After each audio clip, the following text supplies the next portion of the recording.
Welcome to this explainer. You hear about people vanishing, but how does a 21-year-old guy just disappear without a single trace from a quiet, totally ordinary suburb just outside Edmonton?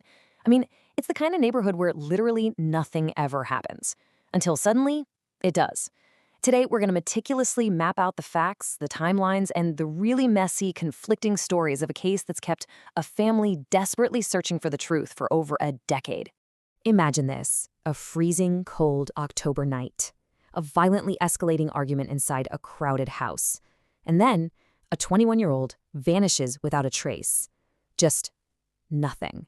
No body, no smoking gun, just this massive, gaping void where a whole life used to be. The abruptness of it is honestly what makes it so incredibly chilling. 1 second he's there, and the next, it's like he was just erased from existence.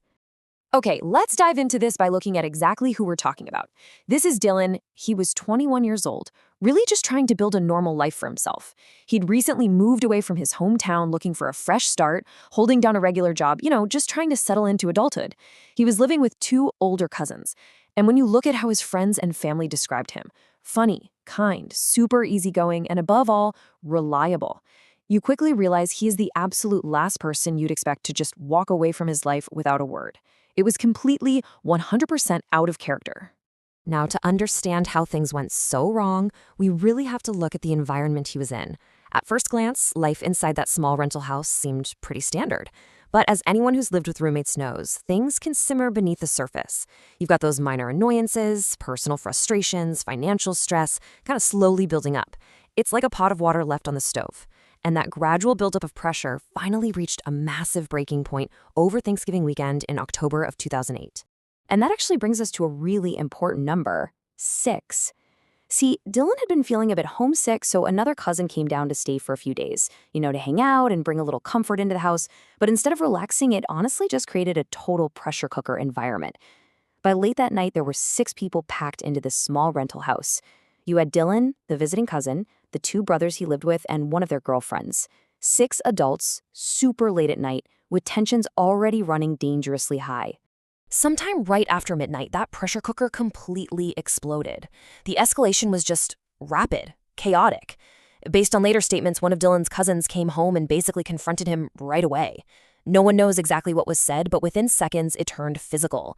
The shouting got louder, pushing started, bodies slamming into walls, fists flying into furniture.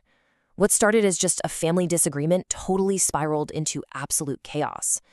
Eventually, they managed to break the fight up, and Dylan was flat out ordered to leave the house. Now, what's really interesting about this slide is how the narrative begins to fracture almost immediately. We've got 2 very conflicting exits. In one early version of the story, one cousin claims Dylan just walked right out the back door and disappeared into the freezing night. Boom, gone. But in another cousin's slightly different account, he says Dylan rushed downstairs first to grab some of his stuff before taking off. And here's the crucial detail that investigators definitely did not ignore. He noted that Dylan was terrified. He was genuinely scared of just how angry everyone had gotten inside that house. So this timeline of the missing hours is really where that cognitive itch starts kicking in. Okay, so at midnight, the fight explodes. Fast forward to 1 a.m., phone records show Dylan used a messaging app to ping his brother for a phone number. This strongly suggests he was trying to call for help or maybe get a ride out of there. Then, jump to 3:30 a.m. Dylan's phone frantically calls his cousin's phone. We're talking multiple times within a single minute. But the cousin claims he never answered because he was already on the phone with emergency services. Oh, and get this. At least 2 different neighbors also called 911 because they could hear this incredibly violent fight spilling right out onto the front lawn. But despite those desperate, urgent calls from the neighbors, the police response was actually really delayed. When officers finally pulled up to the house at 6 a.m., the scene was just completely quiet. No one answered the door, the lights were out. Whatever had gone down out there in the dark was already over. In the crucial days that followed, so much valuable time was just lost. I mean, it was a holiday weekend, so family communication was naturally a bit scattered. Everyone kind of assumed Dylan would cool off and come back. But his phone stayed off. He didn't show up for work. There was absolutely zero activity on his bank accounts. By the time genuine panic set in and his family officially reported him missing, that vital early window of a missing persons case had already slammed shut. And honestly, the most suspicious part, by the time investigators actually started looking into the physical space, the house had been completely scrubbed clean. People had been walking in and out. Any microscopic evidence that could have told us what really happened that night completely wiped away. Investigators did eventually make one deeply unsettling discovery, though. Dylan's wallet and phone were found just abandoned, sitting right there in a neighbor's yard, super close to the house. There was absolutely no logical explanation for how they got there. So the crucial point is, there was zero indication that Dylan himself ever actually made it farther than that specific yard. After that patch of grass, no confirmed sightings, no body, no physical evidence whatsoever. He literally vanished into thin air. As the official investigation started to stall out, another really weird detail emerged. Everyone who was inside the house gave statements, but nobody's story completely matched up.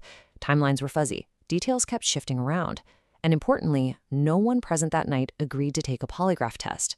Now look, to be completely impartial here, polygraphs are definitely not reliable proof of guilt. They're actually far from perfect.